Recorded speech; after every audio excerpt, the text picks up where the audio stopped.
여러분 안녕하십니까? 프레스룸 라이브입니다. 오늘은 쿠팡 소식부터 전해드리도록 하겠습니다. 오늘 아침에 김범석 의장이 처음으로 육성으로 사과를 했습니다. 이 소식부터 시작하겠습니다. 오늘 경제 라이브는 강민우 고려대 경제학과 교수, 정철진 경제평론가 나오셨습니다. 어서 오세요. 네, 김범석 의장이 사과 입장문을 발표한 적은 있었는데요. 육성으로 공식석상에서 말을 한 거는 처음 있었습니다. 작년 11월 이후 100일 만입니다. 한번 먼저 들어보시겠습니다. Before we discuss our fourth quarter results in detail, I want to address the data incident that we communicated late last year.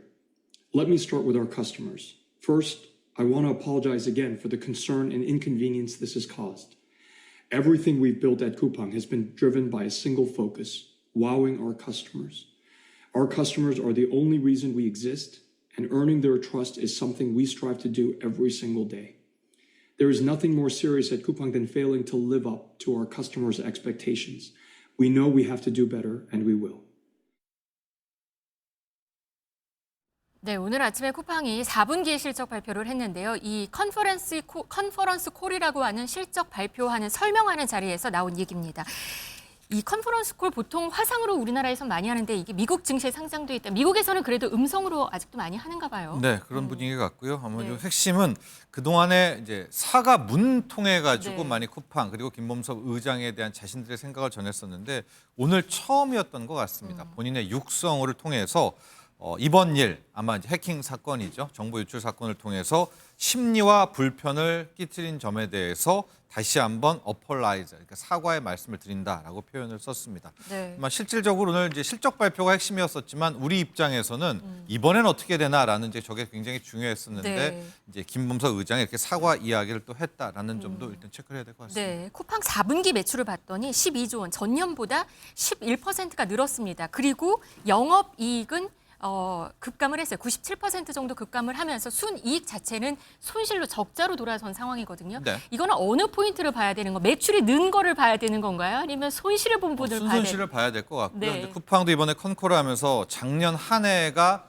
연간으로 보면 뭐 실적의 최고의 한 해였다라는 데 그렇더라고요. 포커스를 맞추지만 우리는 4분기, 즉 사건 터진 4분기를 봐야 되는 거 아니겠습니까? 4분기를 놓고 봤더니 매출은 뭐 늘었다고 하더라도 순손실이 나는, 그러니까 적자 전환을 한 겁니다. 분기별로요. 네. 그 이유는 아마도 보상책들을 많이 쓰지 않았었습니까? 네. 그런 분들이 이번에 감안됐다라고 볼 수가 있을 것 같고 뭐 빠르게 안정화를 취하겠다라고 본인들은 컨콜에서 이야기는 하고 있지만 아직까지 쿠팡의 문제는 해결이 되지 않고 있지 않습니까? 네. 잘 아시겠지만 쿠팡의 모든 사업 매출 90%가 우리나라입니다. 그러니까 우리나라의 관계도 중요하기 때문에 앞으로 또 쿠팡의 행보들을 지켜봐야 되겠죠. 네, 뭐 올해 1분기부터는 회복되고 있다. 그리고 향후 몇 개월은 이런 흐름이 지속될 것 같다라는 분석도 같이 나왔습니다. 근데 이 쿠팡은 한미 통상 문제로 사실 확산할 수 있다는 우려도 같이 나오는 상황이잖아요, 교수님. 근데 이번에 한국 정부와 쿠팡이 건설적인 해결책을 찾아야 한다. 이런 미국 컨설턴트의 제안이 나왔다고 합니다.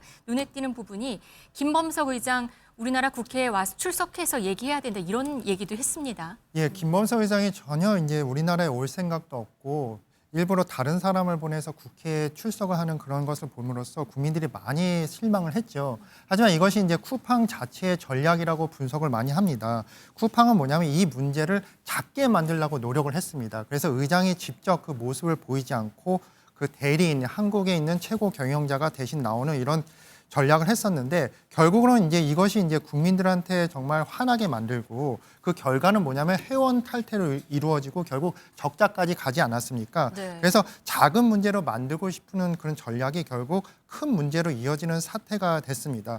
그래서 지금이라도 이제 사과를 한 거는 당연하다고 보는데 네. 실제적으로 많은 미국의 이제 기업 전략 분석팀에 의하면 이 사과라는 것이 너무 늦지 않았냐, 늦은 감이 있었다. 그 조기에 진정성 있게 한국 고객들한테 사과를 했어야 되지 않나 이런 분석이 나오고 있는 것 실적이 같습니다. 일단 안 좋게 나오니까 더 그런 얘기가 있을 수도 있겠습니다.